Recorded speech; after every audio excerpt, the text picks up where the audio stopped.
Hello সবাইকে, আমার ছোট্ট একটা ভিডিওতে তোমাদের সবাইকে ওয়েলকাম। এখন যে ভিডিওটা তোমরা দেখছো এটা ছিল 14ই আগস্টের ভিডিও। সকাল সকাল আমি রেডি হয়েছিলাম স্কুলে যাওয়ার জন্য। তবে আমার স্কুলটা বেশি দূরে না থাকায় আমি টোটোতেই আপ ডাউন করি। আর এখানে জেঠুও চলে এসেছিল আমাকে নিতে আসার জন্য। আর জানো তো স্কুলে ফোন অ্যালাউ নেই বলে কোনো রকম ভিডিও আমি তোমাদের সঙ্গে শেয়ার করি না। তবে কালকে যেহেতু স্বাধীনতা দিবস আর স্কুলে বিভিন্ন ধরনের প্রোগ্রামও রয়েছে, তাই আজকে আমাদের ফোন অ্যালাউ।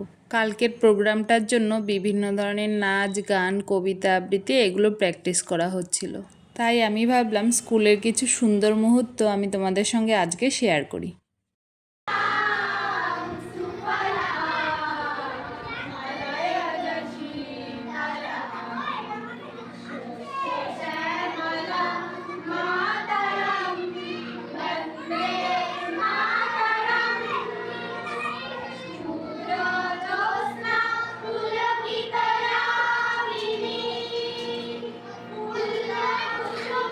অনুষ্ঠানের বিভিন্ন প্রস্তুতিগুলো আমাদের গ্রাউন্ড ফ্লোরেই হচ্ছিল, তবে মেনলি আমাদের তিনতলাতেই অনুষ্ঠানগুলো হয়ে থাকে, তাই আমি দেখার জন্য চলে এসেছিলাম তিনতলাতে। আর আমি এসে দেখলাম বাচ্চারা খুব সুন্দরভাবে যার যার ঘরগুলো সাজাচ্ছিল। আজকের মতো এইটুকুই, দেখা হবে নেক্সট কোনো ভিডিওতে। টাটা।